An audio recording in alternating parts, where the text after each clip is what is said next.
Semua itu kalau diangkat bareng-bareng atau bekerja bersama-sama itu nggak ada yang sulit. Sana waktu itu karena saya mengadakan ketoprak hanya untuk mengurangi orang yang berjudi.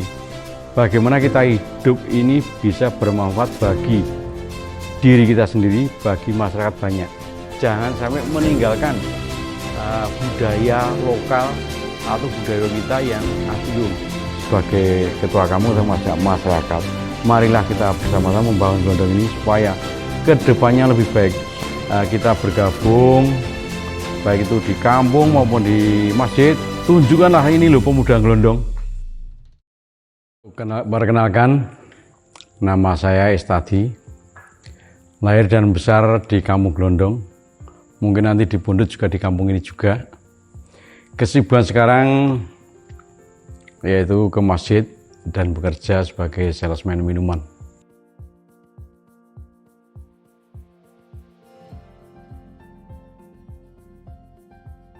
Sebenarnya ketua kamu nggak sibuk, karena apa? Semua itu kalau diangkat bareng-bareng atau bekerja bersama-sama itu nggak ada yang sulit, nggak ada yang rumit. Kalau kita bersama-sama, istilahnya berat sama di jinjing, terus dan seterusnya itu. Jadi namanya berat itu nggak ada, karena pengurus masyarakat bekerja bersama. Jadi misalnya ada satu dua yang yang kontra, itu wajar lah itu.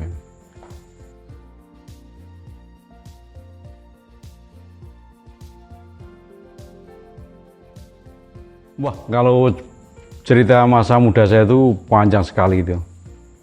Jadi waktu saya masih SMA itu saya sudah berkesenian. Jadi SMP lah, dari kelas 3 SMP itu saya sudah mengikuti sudah berkesenian.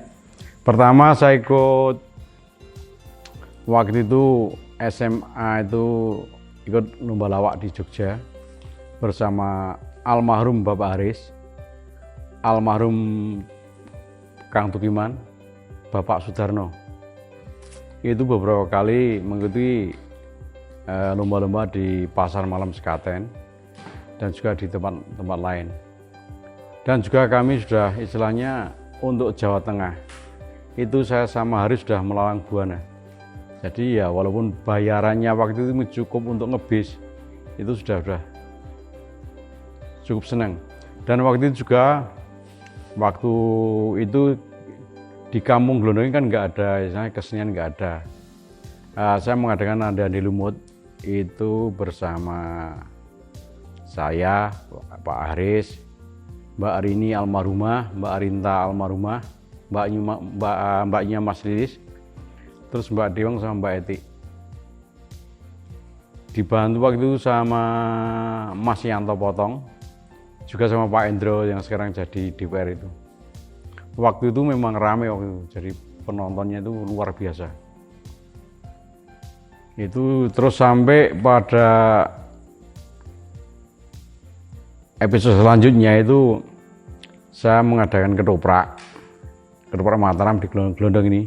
Waktu itu juga sukses, karena waktu itu saya mengadakan itu saya sudah bilang sama almarhum Bapak, Pak, kalau saya mengadakan ketoprak gimana? Ya banyak orang yang menentang. Waktu itu karena saya mengadakan ketoprak hanya untuk mengurangi orang yang berjudi. Karena waktu Glondong itu, waktu itu judinya ampuh. Ya, jadi waktu saya mengadakan ketoprak berkurang. Setelah itu saya ketoprak jelek, saya mengadakan sepak bola. Jadi tahun 83 itu saya masih kelas berapa itu diangkat menjadi ketua sampai sekarang. Dan itu piala yang berada di belakang itu. Dan puncak kejuaraan yang paling bergengsi itu Piala Kopa, yaitu Kopa Bantul. Hadiahnya waktu itu 10 juta. Dan kalau hadiah piala-pialanya cuma juara 2 ASCAP, juara 3 ASCAP.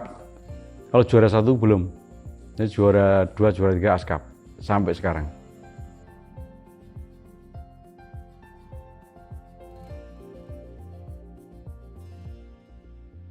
Oh, kalau dalam pendidikan orang tua saya itu keras tuh. Waktu itu memang tidak sengaja ya Bapak cuma memberi contoh bagaimana Bapak memberi nasihat bagaimana kita hidup ini bisa bermanfaat bagi diri kita sendiri, bagi masyarakat banyak. Sampai kalau punya mobil waktu itu, saya punya mobil waktu itu T102SS. Itu Bapak bilang, kalau punya mobil, kalau tetangga mau pinjam silahkan dan jangan minta uang. Kalau minta tolong diantarin. Itu saja yang pesan Bapak. Jadi waktu Bapak membimbing saya itu bagus sekali. Saya kira nggak ada duanya yang kalau saya pikir. Jadi saya angkat topi sama orang tua saya.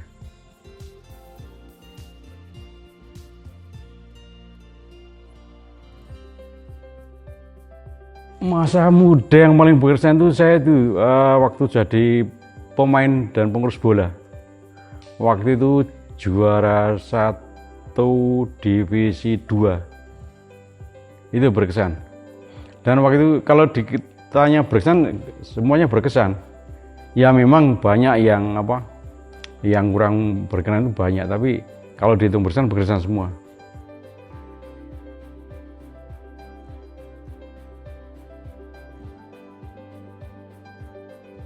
Pertama, kejujuran. Jujur dalam hal apapun, walaupun pahit itu adalah jujur yang bagus itu. Jadi nggak usah kita macam-macam, laksanakan apa yang menjadi tugas kita, yang ada di hati kita. Jangan sampai tugas kita menyalahi aturan yang ada.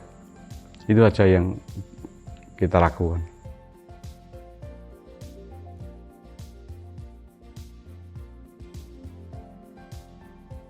Ya kalau dikatakan terpaksa sih juga iya, tapi waktu itu saya sudah lepas dari pemuda, itu saya ditarik di kampung. Waktu itu pengurusnya muda semua. Waktu itu ketua kampungnya Pak Endro DPR, tapi beliau nggak pernah datang.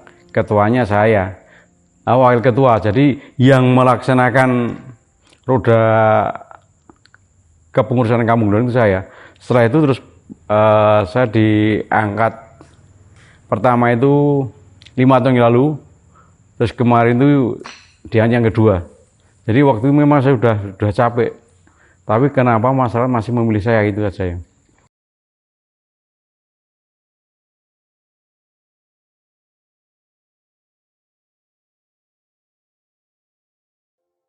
Kalau dikatakan tantangan sih nggak ada, cuman ya yang orangnya pro dan kontra sudah wajar. Bagaimana kita bisa menyikapi, bagaimana kita menyelaraskan antara diri saya selaku ketua sama masyarakat.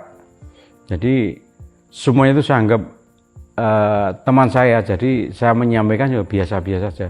Jadi untuk tantangan bagaimana kita untuk bisa memajukan kampung ini, tapi dengan biaya seadanya, itu yang perlu.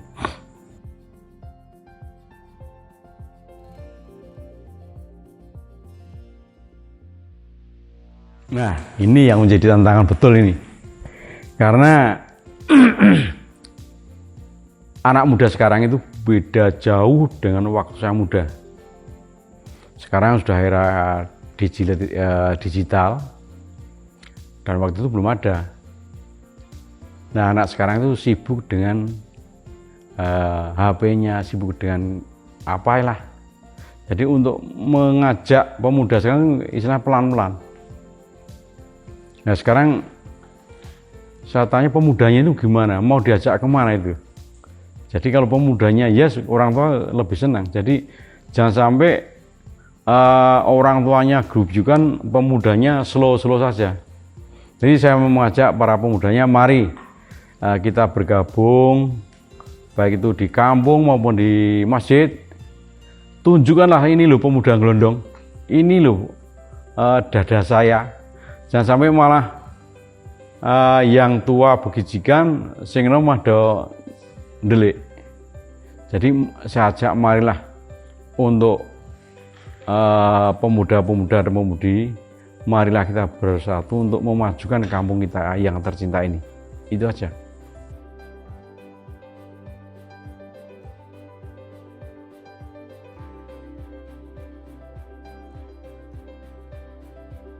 Sebenarnya kalau dikatakan gap, saya kurang pas ya.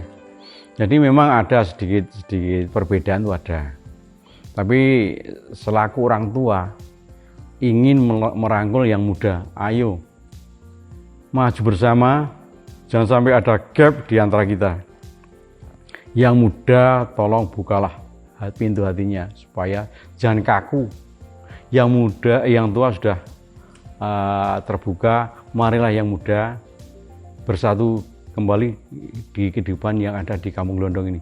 Dan jangan sampai sing pemuda sakleme dhewe midolan rono, sing orang tua sibuk memikirkan kampung. Jadi marilah bersama-sama untuk memajukan kampung ini antara yang muda sama yang tua.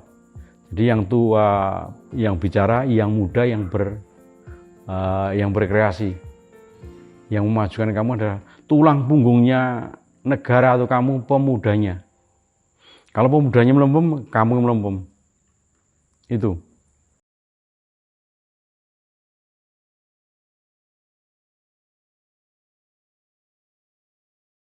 Pertama kita dekati dengan santun, dengan baik. Kalau mereka tidak mau didekati, ya udah diujo. Nanti karpe di sakarpe. Memang dari kamu sudah banyak mengajak warga yang individual tadi, marilah kita bersatu. Ning memang kebanyakan orang itu hatinya beda-beda. Nek wis dicerai 1, 2, 3 kali nggak mau, ya udah diujo. Apapun yang terjadi silakan. Memang ada 1, 2 di kampung ini yang istilahnya cuek, nggak mau memikirkan kampung atau masyarakat sekitar. Maunya hidup gue adalah hidupku, itu loh.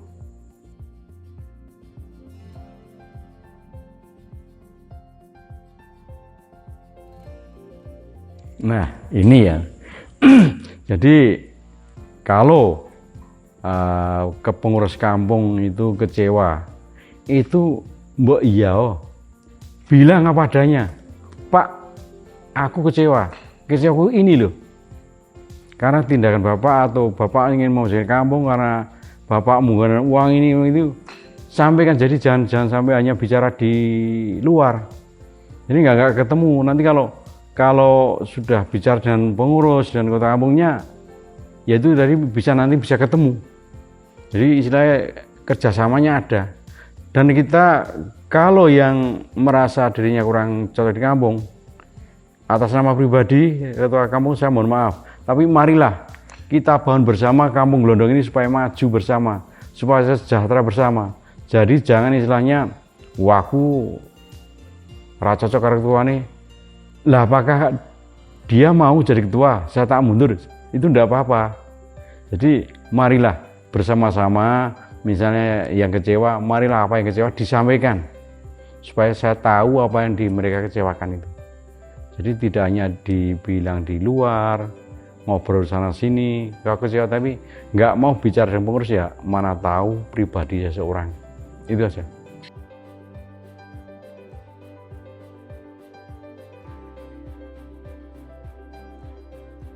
Kalau perubahan nggak ada secara signifikan. Karena apa?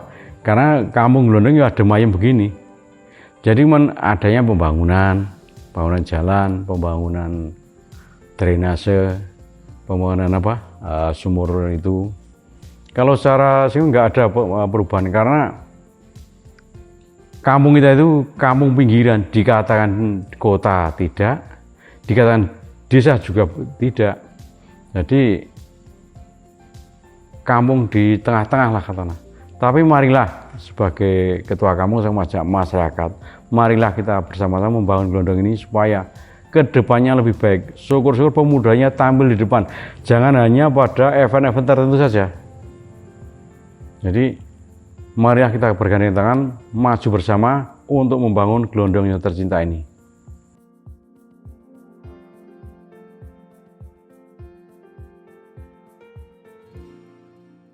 Cita-cita saya itu cuma satu.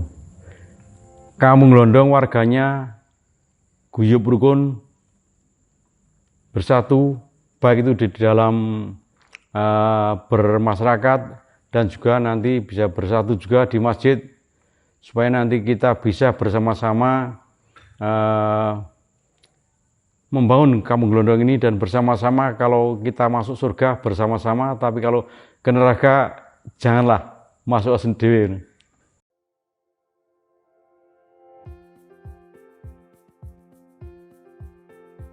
Cerita yang menarik itu sebelum ada listrik masuk.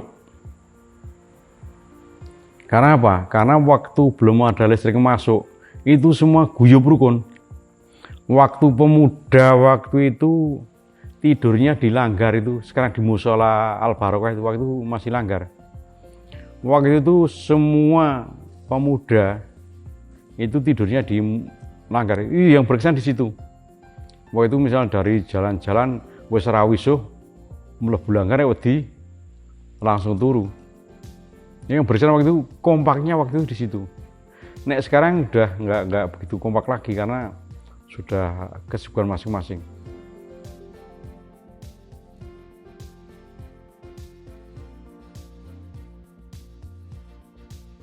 Dikatakan bagus juga bagus, dikatakan kurang juga kurang. Karena sebagian besar di Kampung Glondong ini sudah tertata rapi, masyarakatnya bersatu. Misalnya ada orang sakit, itu diumumkan di masjid, terus tilik bareng-bareng. Itu salah satunya yang bisa membuat saya itu senang. Dan misalnya ada yang kurang bagusnya, ada orang sakit, dia cuek, malah dia ngobrol loro to. Wis tuwa, ini kadang orang nek wis tuwa terus kepiye larinya mau kemana. Jadi bagus untuk di Kampung Glondong ini, katakanlah 80% antar masyarakat, antar penduduknya itu bagus, hubungan baik secara harian maupun secara itu baik hubungan, baik istilahnya hubungan antara masyarakat dan hubungan kepada yang kuasa, itu bagus.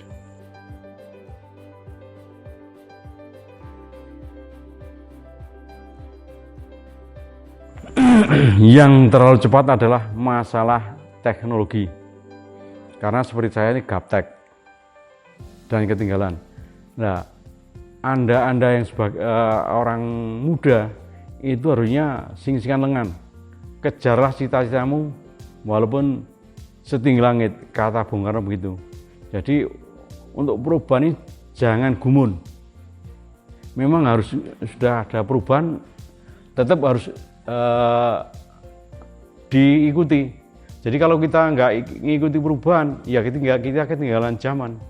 Contohnya saya sendiri, karena gaptek tadi, tapi saya minta untuk pemuda-pemudinya didorong lebih maju untuk mengikuti perkembangan zaman, tapi jangan sampai meninggalkan budaya lokal atau budaya kita yang adiluhung. Silahkan maju, tapi jangan lupakan itu.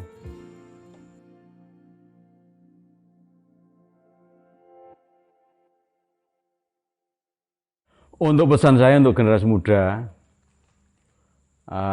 marilah yang muda yang bicara, yang muda yang terdepan, untuk meraih cita-citamu. Jadi pemudi jangan sampai melempem.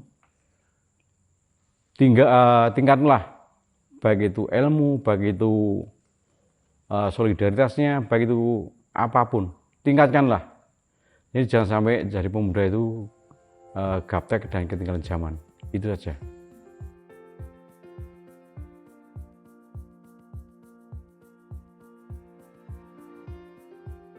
Ya, untuk yang terakhir kali saya berpesan kepada warga masyarakat Glondong yang saya cintai, marilah kita bersatu, marilah kita bersama-sama untuk membangun Glondong yang tercinta ini, supaya Kampung Glondong tidak tertinggal oleh kampung-kampung yang lain, baik itu secara bermasyarakat, secara agama, dan secara ekonominya.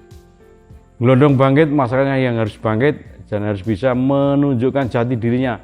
Ini loh wong Glondong, bisa maju bersama-sama kampung Glondong. Itu yang perlu kita syukuri. Dan untuk akhirnya, apabila saya menyampaikan ada kesalahan, saya mohon maaf. Wassalamualaikum warahmatullahi wabarakatuh.